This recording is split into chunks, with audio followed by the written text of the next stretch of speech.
कि हमारे श्री कृष्ण जी हैं वो अपने पैरों में पादुका क्यों नहीं पहनते। तो उन्होंने कहा कि हजारों गोपियां अपना अपना दिल निकालकर पैरों में रख देती हैं और हम उनके पैरों में अपना दिल अपने पैर रखें, ये हो नहीं सकता। अलग अलग भाव हैं।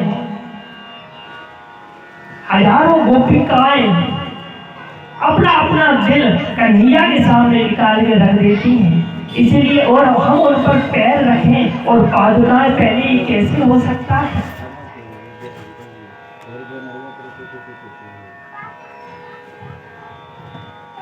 और एक और कारण है कि हमारे कन्हैया चप्पलों में पादुका क्यों नहीं पहनते।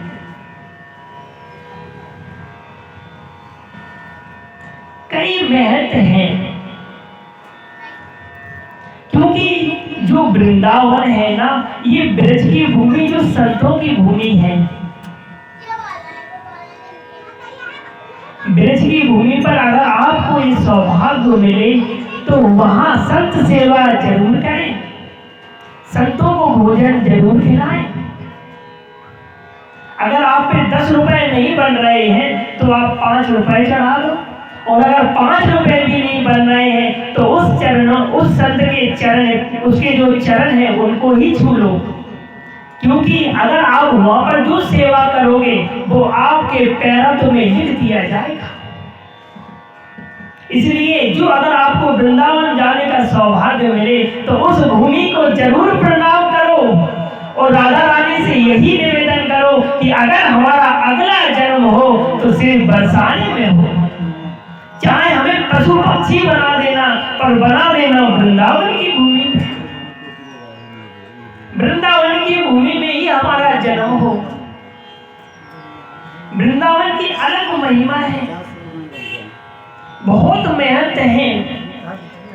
आगे की कथा में हम ब्रज की कथाओं का वर्णन करेंगे, जिसमें हर एक संत की आपको भूमिका बताएंगे कि किस किस संत ने और कैसी कैसी राधा रानी की सेवा की है।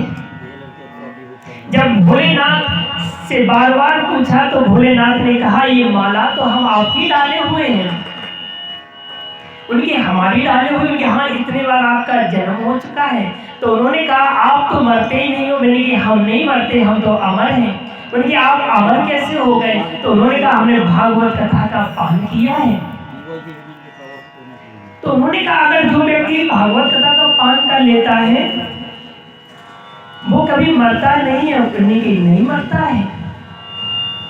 तो पार्वती जी जिद करने लगी उनसे कहने लगी, वो कथा हमको भी सुनाओ, जिससे हमें बार बार जन्म न लेना पड़े। तो भोले बाबा ने कहा, हम बाद में सुना देंगे। उनकी नहीं, मुझे तो अभी सुननी है। जब भोले बाबा जाने लगे तो पार्वती मैया ने उनके पैरों को पकड़ लिया। उनकी आज तो हमें कथा सुनाने पड़ेगी। तो भोले बाबा ने कहा, चलो आज आपको भागवत कथा का पान कराते हैं। अब भोले बाबा और पार्वती जी दोनों कथा सुनने के लाने गए। भोले बाबा ने जैसे ही अपना त्रिशूल उठाया और चारों तरफ घुमा दिया, और जैसे ही चारों तरफ त्रिशूल को घुमाया तो चारों तरफ जितने भी पक्षी जानवर थे सब लोग भाग गए। और जैसे ही चारों तरफ सब लोग भाग गए, जब सब लोग भाग गए, राधे राधे राधे राधे राधे राधे, हेलो हेलो, हाँ, तो सभी लोग भाग गए। राधा रानी सरकार की, जब सब पक्षी लोग जानवर लोग वहां से भाग गए, थोड़ा कम कर दो। तो भोलेनाथ पार्वती जी को कथा सुनाने लगे। तो पर भोलेनाथ ने पार्वती जी से बोल दिया था कि एक चीज आप ध्यान रखना, बीच बीच में निद्रा मौसी आती है, उनसे बचे रहना। अगर वो आ गई तो आप सो जाओगी। उन्होंने कहा कि निद्रा मौसी आती है, वो सो जाओगी। अगले दिन नहीं, हमें नहीं आएगी, नहीं, आप तो कथा सुनाओ। और वहीं पास में एक घोंसला बना हुआ था, उसमें चिड़िया का बच्चा बैठा हुआ था। अलग अलग संत की अलग अलग अलग अलग संत की अलग अलग संत की अलग अलग भावना है। कोई कहता है कि कबूतर का बच्चा था। अलग अलग संत की अलग अलग भाव है। और एक कथा में ये भी वर्णन आता है कि चिड़िया का बच्चा था। जब वो चिड़िया का बच्चा, वो चिड़िया गर्भवती थी, वो कथा सुनाते रहे और यहाँ पार्वती जी की आंख लगी। यहाँ पार्वती जी की आंख लग गई और वो चिड़िया का बच्चा, उसने एक बच्चे को जन्म दिया। वो अंडा फूट गया और जैसे ही वो अंडा फूटा तो वो कथा सुनता रहा और भोले बाबा कथा सुनाते रहे। सुनाते सुनाते अब वो चिड़िया का बच्चा, जब कथा वो सुना रहे थे तो वो चिड़िया का बच्चा भी हुक्का मारने लगा, बार बार हुक्का मारने लगता। तो भोले बाबा को लगता कि पार्वती जी हुक्का मार रही है। और जब ये कथा समाप्त हो गई तो भोले बाबा ने देखा कि ये चिड़िया का बच्चा, पार्वती जी तो सो रही है, पर ये हुक्का कौन मार रहा था। तो भोले बाबा को बड़ा क्रोध आया, उसको मारने को दौड़े। और जैसे ही मारने को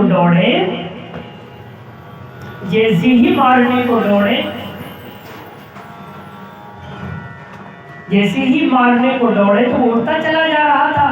तो भोले बाबा उसको मारने के लिए दौड़ रहे थे।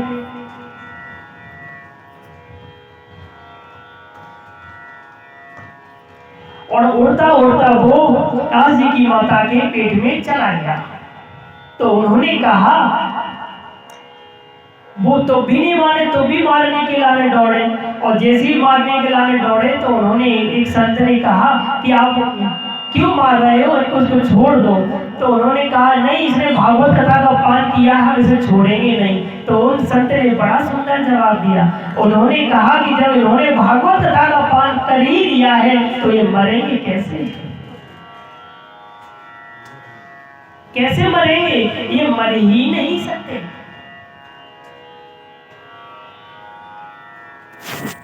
ये मर ही नहीं सकते।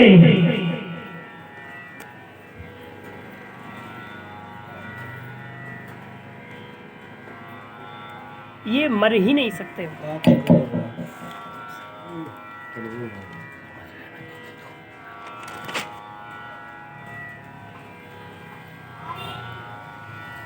मर ही नहीं सकते।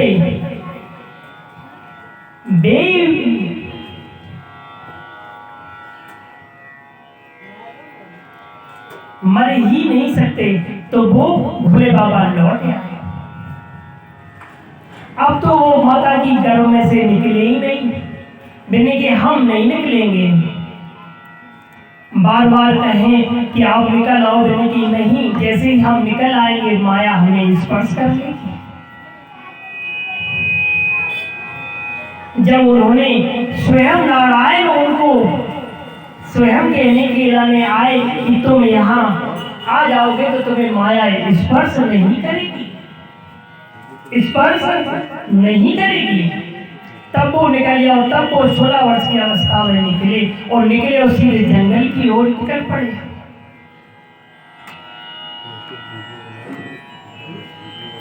जंगल की ओर निकल पड़े। अब वो जंगल की ओर निकलते चले जा रहे हैं और उनके पीछे पीछे उनके पिताजी जा रहे हैं। कहीं स्त्रियां स्नान कर रही थी तो उन्होंने देखा तो उन्होंने अपने कपड़े नहीं बदले, वो नहाती रही। और जब उनके पिताजी वहां से निकले तो उन्होंने कपड़े पहनने लगे। तो सब स्त्रियों ने उनसे कहा कि ये बताओ, ये निकले तब तुमने कपड़े नहीं पहने और हम निकल रहे हैं तो कपड़े पहन लिए।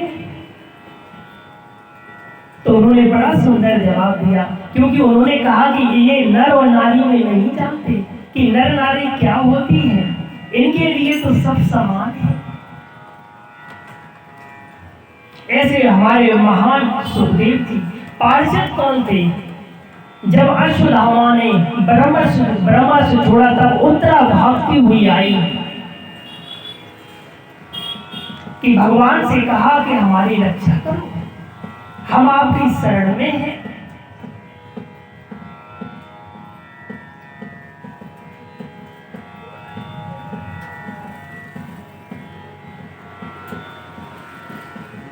तब भगवान ने ब्रह्मास्त्र से उसकी रक्षा करी। जब अश्वत्थामा ने ब्रह्मास्त्र छोड़ दिया तो उससे रक्षा करी। ऐसे हमारे महान पार्षद, एक बार वो महान पार्षद जा रहे थे, पार्षद जी जा रहे थे। वो बहुत संतों की सेवा करते थे, संतों को भोजन खिलाना, संतों की आरती करना। एक महान राजा थे, उन जैसा राजा कोई हो नहीं सकता। और व्यक्ति धन से बड़ा नहीं होता है, बड़ा तो अपने कर्मों से होता है। कर्म प्रधान कहलाता और जो जस करेगी सूरी। कर्मों की महत्ता होती है, जैसा आप कर्म करोगे उसी के फल स्वरूप आपको फल जरूर मिलेगा। आप कर्म जिस ईमानदारी से करोगे उसी के फल स्वरूप आपको फल भी मिलेगा। हमेशा कर्मों को ईमानदारी से करना चाहिए। कर्मों की बड़ी प्रधानता होती है। ऐसे महान राजा, जिनके राजा होने से सारी प्रजा खुश है, हमेशा संतों को भोजन खिलाते हैं। एक बार रास्ते में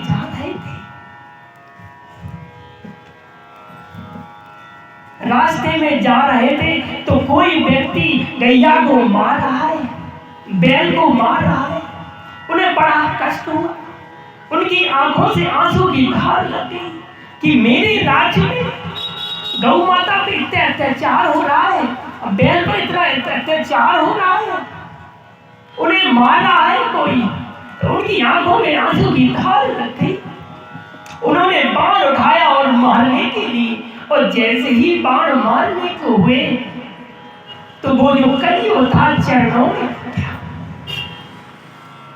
और कहने लगा, राजन, आपकी शरण में जो आया हो आप उसे कैसे मार सकते? तो परीक्षित जी ने उनसे कहा कि आप हैं कौन और आपकी हिम्मत कैसे हुई हमारे राज्य में आने की, हमारे राज्य में आने की और हमारे बैलों को सताने की?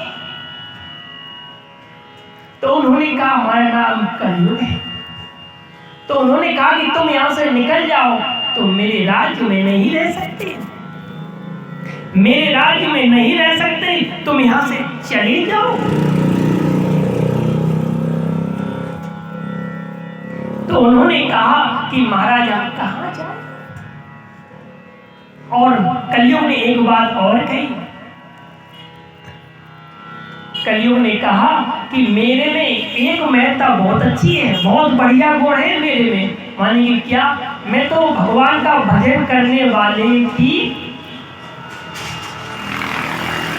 जो व्यक्ति भगवान का भजन करता है उसको मैं स्पर्श नहीं करता हूं, उसकी मुक्ति हो जाती है,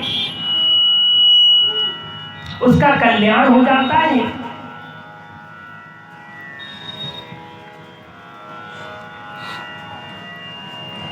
तो उनकी हाँ कि भगवान का भजन करने से मुक्ति दे देते हो? कि हाँ, मेरे कलियुग काल में अगर कोई भगवान का भजन करता है तो उसको मुक्ति मिल जाती है।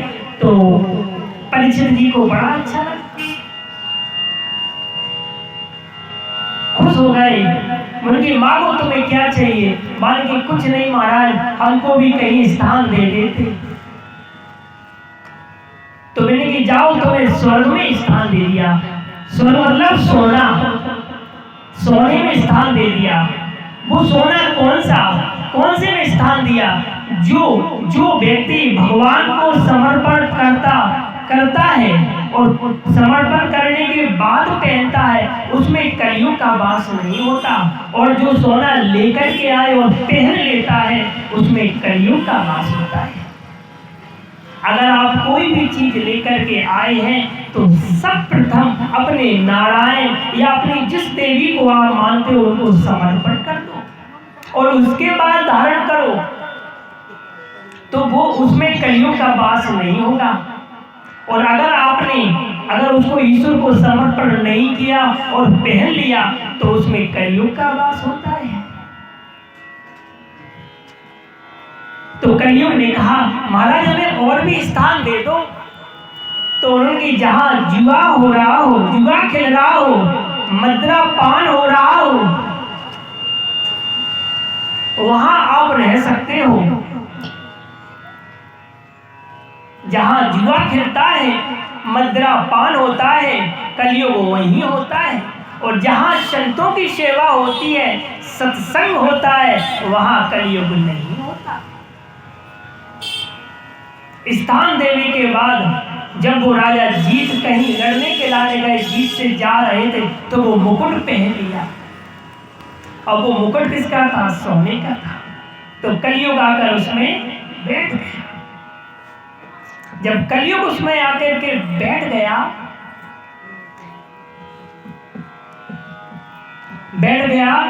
तो वो चलने लगे। चलते हुए एक संत की कुटिया में पहुंचे। उन्हें प्यास लगी थी।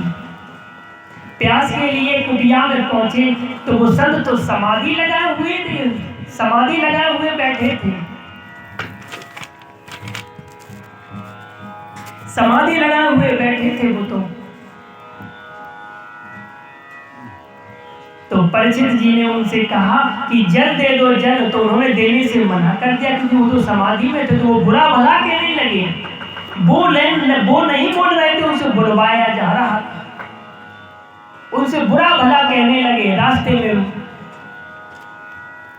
रास्ते में एक मरा हुआ सर्प डला था, उठाया और उनके गले में डाल दिया, उस संत के गले में डाल दिया।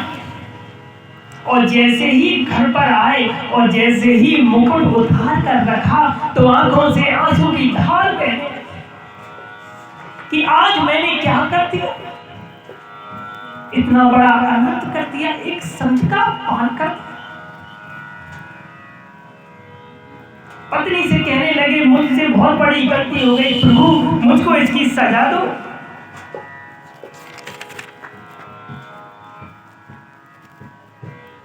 मुझे इसकी सजा दो। बार बार कहने लगे कि मुझको इसकी सजा दो। तब उनके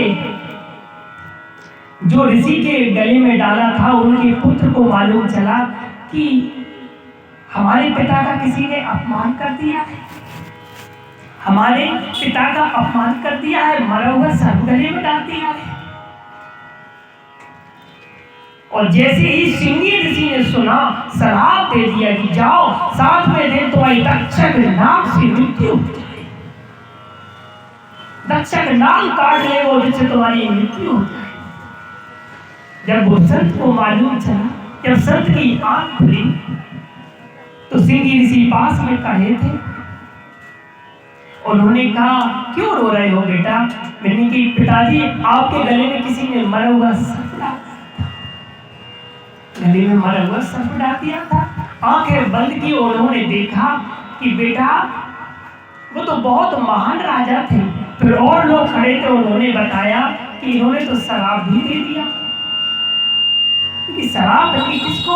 उन्हीं को। अरे बेटा तुमने बहुत गलत किया, वो तो संतों को मानने वाले हैं, सतगुरु की सेवा करने वाले हैं। ऐसे संत सेवा करने वाले व्यक्ति को आपने शराब कैसे डेल दिया? ये तो तुमने बेटा बहुत गलत किया। अब बाद में वो पिता भी घबराने लगा, कहने लगा कि बेटा ये तुमने अच्छा नहीं किया, छोटी उम्र में ज्ञान नहीं होता है, छोटी उम्र में शक्तियां नहीं देनी चाहिए, हमने आपको दे दी। वो जैसे ही उठे और पारिषद के पास गए, पारिषद जी से कहा कि तुम्हारी साथ में मृत्यु हो गई।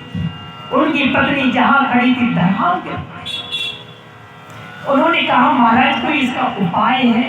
मैंने कहा इसका कोई उपाय नहीं, अब तो आप अपने कल्याण के लिए संतों की सेवा करो। और वो निकल पड़े, रास्ते में चले जा रहे हैं। जो संतों की सेवा करता है वो हमेशा खुश रहता है। ऐसे ही हमारे परम संत हुए, संत नहीं परम संत लग रही है, तुलसीदास। अब तुलसीदास जी कैसे परम संत हुए?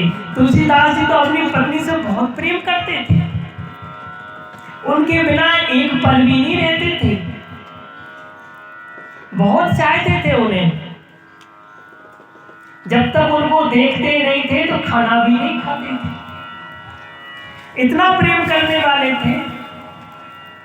एक बार क्या हुआ कि तुलसीदास जी, जो तुलसीदास जी थे ना, वो उनकी पत्नी गैर बताए चली गई, गांव चली गई। और उनको जैसे ही मालूम चला कि हमारी पत्नी चली गई है, तो वो मायके चली गई हैं, तो भागते हुए चले गए, चप्पलें भी नहीं पहनी और पत्नी को ढूंढने लगे, कहाँ गई। तो गांव में जाने लगे तो पास में नदी पड़ती है कि देखा, इतना प्रेम में बलीभूत हो गए कि हर जगह उनको वही दिखाई दे रही है।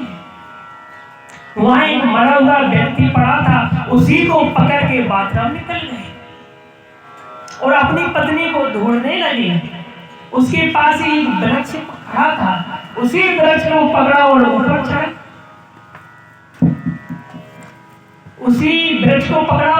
चढ़ गए और पत्नी को ढूंढने लगे। और चारों तरफ पत्नी को ढूंढने लगे और पत्नी को देखने लगे, कहाँ है। जब चारों तरफ ढूंढने लगे, पत्नी कहीं दिखाई न देवे, तो फिर चारों आवाज लगाने लगे। तो पत्नी भागती हुई आई कि स्वामी इतनी रात गए आप? मैंने कहा हाँ, हम आप बिना नहीं रह सकते। तो पत्नी ने बड़ा सुंदर जवाब दिया। पत्नी ने कहा कि आप इतना प्रेम हमसे कर रहे हो, इतना ही प्रेम अगर आप ईश्वर से करो तो आपका कल्याण हो जाएगा। उन्होंने कहा कि जितना प्रेम आप हमसे कर रहे हो, इतना ही प्रेम अपनी पत्नी से करो। कितना भरभाव करो यार, कथा कर रहे हो। आप जितना प्रेम हमसे कर रहे हो, उतना ही प्रेम अपनी पत्नी से करो। तो अब तो उन्होंने जैसे ही सुना, उनकी आंखों में आंसू भर आए। उन्होंने कहा इस हाड़ मास के शरीर से इतना प्रेम कर रहा हूं, उतना ही अगर ईश्वर से करे, तो उसी सांप को पकड़ के नीचे उतर गए और रोने लगे और चारों तरफ ईश्वर को ढूंढने लगे। अब तो उनकी लगन लगने लगी। किससे लगन लगने लगी? उनकी हरि से लगन लगने लगी। लगन तुमसे लगा बैठे, जो होगा देखा जाएगा। लगन तुमसे लगा बैठे, जो होगा देखा जाएगा।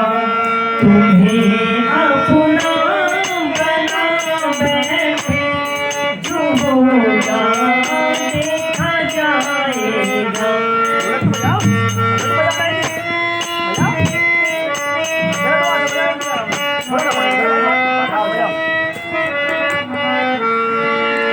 लगन तुमसे।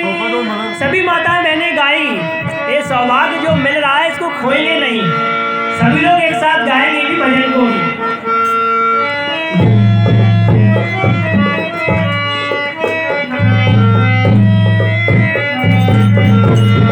लगन तुमसे लगा बैठे जो होगा देखा जाएगा, लगन तुमसे लगा बैठे जो होगा देखा जाएगा, तुझे अपना बना बैठे जो होगा देखा जाएगा।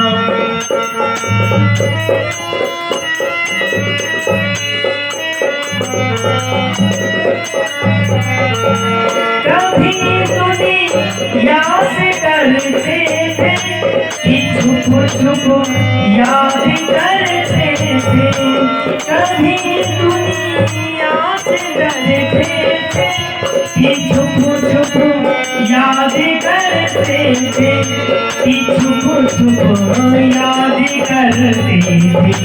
लो अब पर्दा हटा बैठे जो होगा देखा जाएगा, लगन तुमसे लगा बैठे जो होगा देखा जाएगा, लगन तुमसे लगा बैठे जो होगा देखा जाएगा।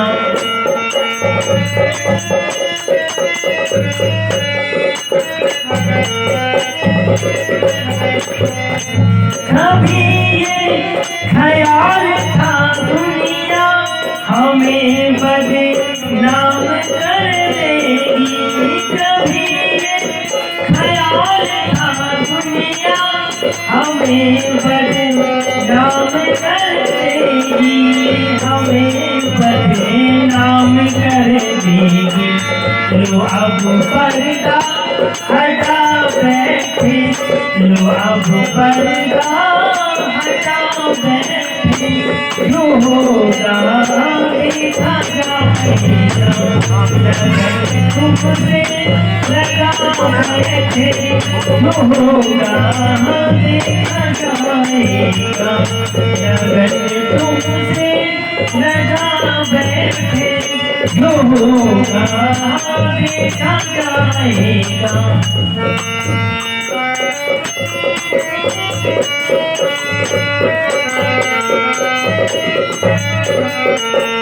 दीवाने दीवाने बन गए तेरे तो फिर दुनिया से क्या लेना, दीवाने बन गए तेरे तो फिर दुनिया से क्या लेना। तेरी गलियों में आ बैठे, तेरी गलियों में आ बैठे जो होगा देखा जाएगा, लगन तुमसे लगा बैठे जो होगा देखा जाएगा, लगन तुमसे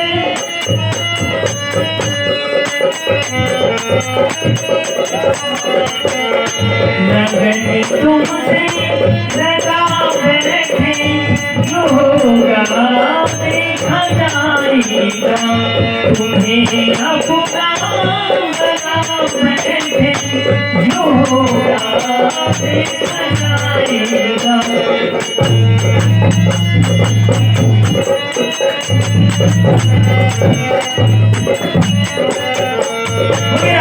सरकार की बोलिए, हनुमान जी महाराज की बोलिए, सच्चे दरबार की बोलिए, संतोषी मैया की। हेलो, क्या है कि हमारे ढोलक वाले अभी पहुंच नहीं पाए हैं, ट्रेन उनकी लेट है, इसलिए हमें दुख है कि अच्छे से संगीत नहीं हो पा रहा है, लेकिन कल से आप लोग समय से 3 बजे ही आएंगे और शुरू से ही सुंदर सुंदर गीतों के साथ ये कथा का आनंद मिलेगा और भारी से भारी जनसंख्या में पधारने की कोशिश करेंगे, लोगों को बताएं कि कथा चल रही है और ये सार्वजनिक कथा है। आप लोगों के सहयोग से और आप लोगों के दिए दान से ये कथा का आयोजन किया जा रहा है। इसका कोई मुख्य आयोजक समिति नहीं है, आप सभी हैं। तो कल से ढोलक वाले आ जाएंगे। वैसे हमने बोला है, शायद मोहल्ले के ही एक है